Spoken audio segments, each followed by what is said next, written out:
يعني انا دلوقتي كميد كارير فريلانسر بقالي 3-4 سنين بشتغل، هل اولا ينفع اكمل حياتي فريلانسر؟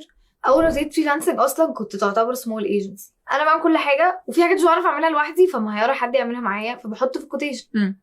يعني انت لو بتشتغل سوشيال ميديا وانا مثلا مش بعمل كل الديزاينز احسن حاجه، مثلا حتى لو شغاله على كانفا وكده نجيب ديزاينر فانا كده كده ده شخص بياخد مني بير بروجكت.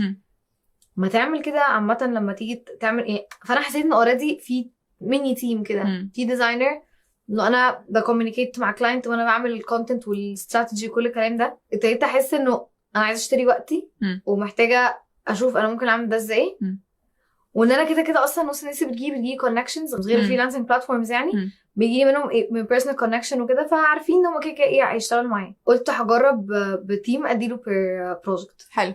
فهو بياخد مني كات من البروجكت. حلو. فانا اللي هو كنت بتعمليه من الاول اصلا. انا قبضت ما قبضتش تمام او تمام.